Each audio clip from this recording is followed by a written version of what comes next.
untuk kronologis itu kan awalnya ketika ada kegiatan kemarin di Patalan ya.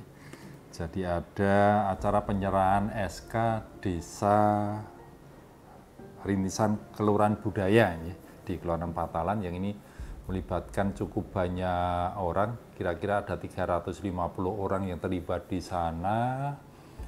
Dan ternyata setelah para undangan ini menyantap hidangan yang disediakan, ini ya cukup banyak yang mengeluh, ada yang diare, ada yang mual-mual muntah dan sebagainya.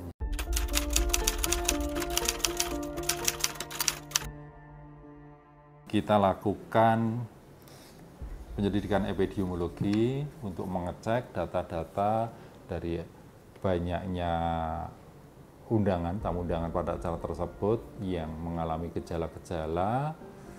Karena cukup banyak dan tersebar, ini kita juga kesulitan karena tidak hanya di satu wilayah puskesmas saja ini juga banyak di wilayah puskesmas, wilayah kelurahan di Kabupaten Bantul, sehingga teman-teman mengambil inisiatif untuk melakukan pendataan dengan menyebarkan Google Form. Jadi para undangan yang datang ini diminta untuk mengisi Google Form tersebut, apakah mereka termasuk yang sakit atau yang tidak sakit. Jadi yang bisa didata yang sakit atau tidak sakit, harapannya bisa mengisi Google Form tersebut. Nah, ternyata ini didapatkan datanya cukup banyak. Dari Google Form tersebut ada 179 orang yang mengisi Google Form, dan di antara 179 ini ada 144 orang yang mengalami gejala-gejala, baik itu diare, mual, muntah, nyeri perut, sakit kepala, dan sebagainya. Dan kemudian juga kita lakukan pendataan sampai akhir, itu ternyata juga cukup banyak yang menjalani rawat inap juga. Jadi total untuk yang rawat inap itu ada 42 orang.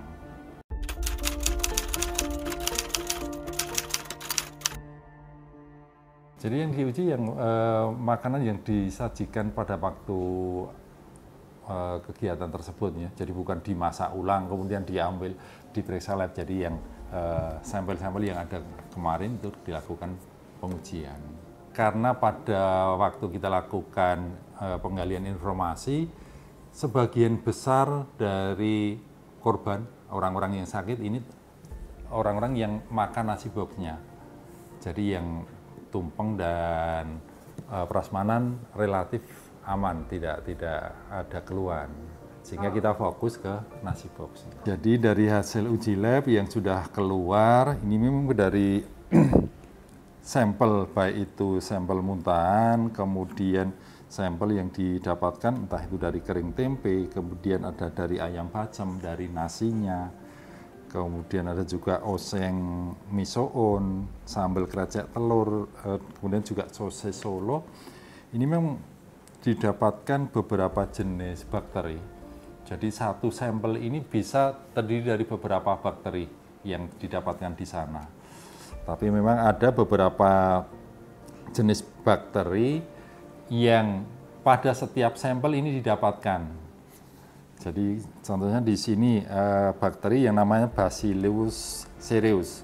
Ini didapatkan baik pada kering tempe, pada ayam bacem, pada nasi, kemudian pada oseng, pada sambal krecek, pada sosis Solo. Ini didapatkan bakteri tersebut. Jadi ya hampir semua sampel makanan yang pada nasi box ini ada bakterinya.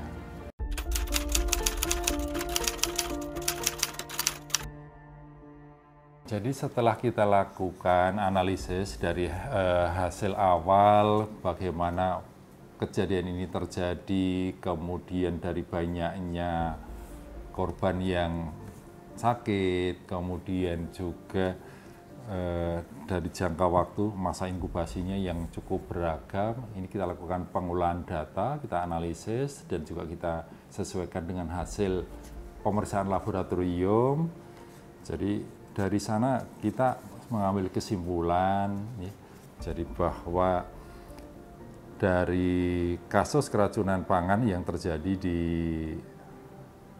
Patalan pada waktu penyerahan SK Rintisan Kelurahan Budaya tersebut.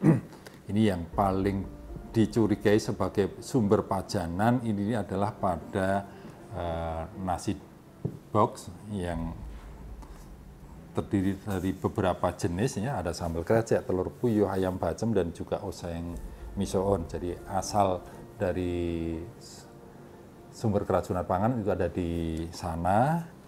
Kemudian juga dari agen penyebab keracunan ini kita mengambil kesimpulan ada beberapa jenis, ada Bacillus cereus, ada Salmonella, dan juga ada Staphylococcus aureus. Ini yang menjadi bakteri penyebab terjadinya keracunan pangan.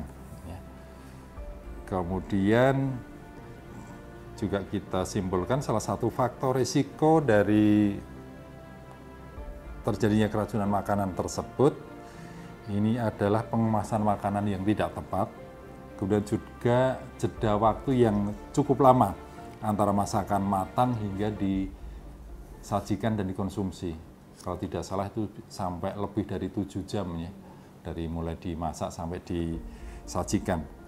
Sehingga ini meningkatkan potensi pertumbuhan dari bakteri-bakteri yang ada, ya mungkin sebelumnya ada dalam jumlah sedikit, tapi karena dalam prosesnya cukup lama, nah ini bakterinya juga berkembang menjadi lebih banyak lagi, dan ini yang akhirnya menyebabkan terjadinya gangguan-gangguan pada yang mengkonsumsinya.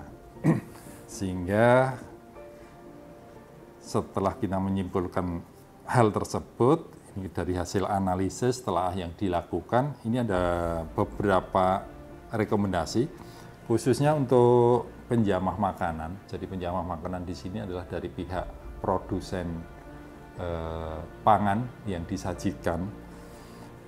Ini ada rekomendasi yang pertama untuk meningkatkan kebersihan, kemudian juga melakukan pengolahan yang baik sesuai dengan prosedur hingga sampai ke penyajian makan. Ini prosesnya harus benar-benar diperhatikan. Di sana ada titik-titik kritis yang perlu diketahui, ini harus dilakukan.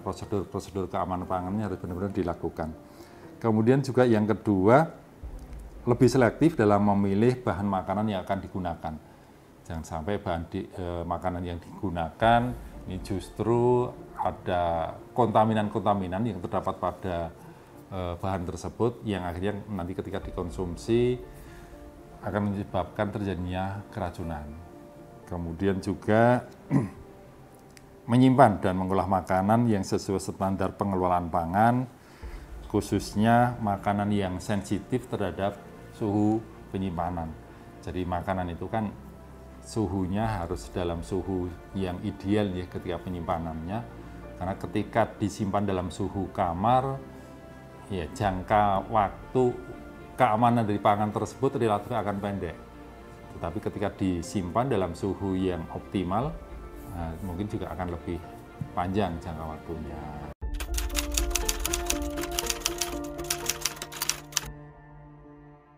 Kalau pasien sakit itu memang ada beberapa skema untuk pembiayaannya. Jadi kalau dalam kasus-kasus biasa, ya mungkin itu bagi peserta BPJS akan ditanggung oleh BPJS.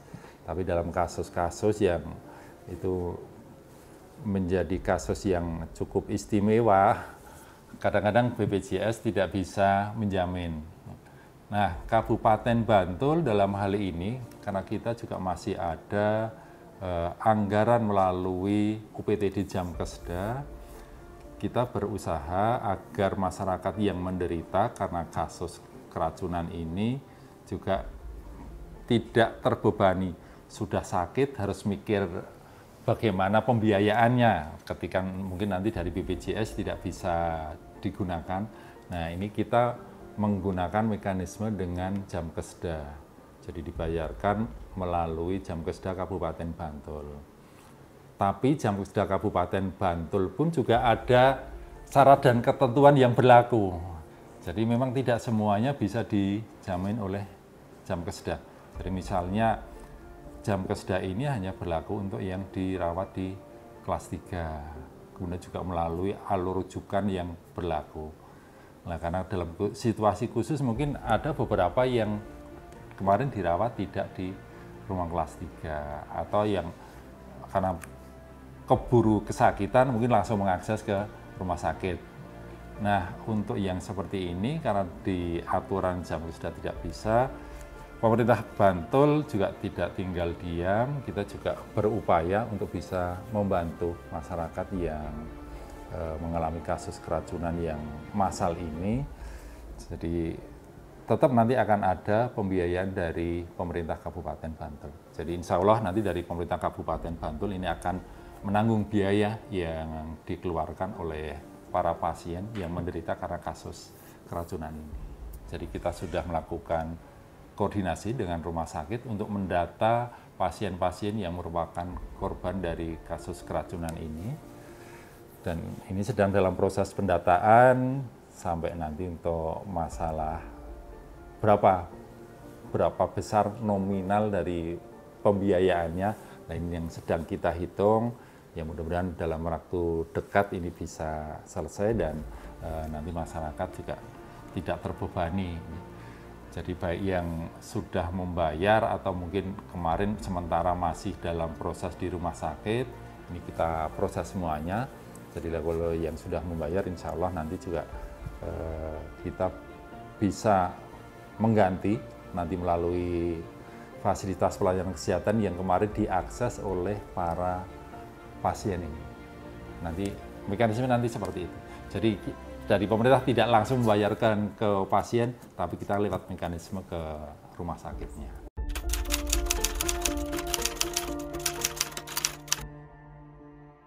Sebenarnya kita berharap bahwa para produsen catering gitu ya, itu bisa memiliki izin edar yang kita keluarkan itu dalam bentuk layak sehat, higien dan sanitasi produk jasa boga. Itu yang kita harapkan semuanya bisa memiliki. Tapi memang di Kabupaten Bantul ya saat ini belum begitu banyak yang memiliki. Tapi kemarin juga belum lama kita bertemu dengan salah satu asosiasi dari para produsen jasa boga. Dan kita dorong mereka agar bisa memiliki sertifikat layak higien sanitasi.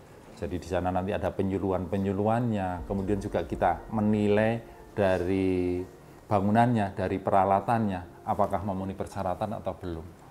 Sehingga harapannya nanti ya semua bisa memenuhi persyaratan. Artinya kalau memenuhi persyaratan itu kan pengetahuan dari para penjamah makanannya juga sudah bagus. Mereka tahu bahan yang baik itu yang seperti apa, yang nggak baik seperti apa. Kemudian juga cara pengolahannya, cara penyimpanannya, pengemasannya. Nah, kemudian juga dari bangunannya, dari peralatan-peralatannya harus memenuhi syarat. Dan ini yang kita dorong, nanti para produsen jasa boga ini bisa mengikuti penyuluhan-penyuluhan dan juga mendapatkan sertifikat layak sehat untuk penjamah makanan dan juga produk-produk kulinernya.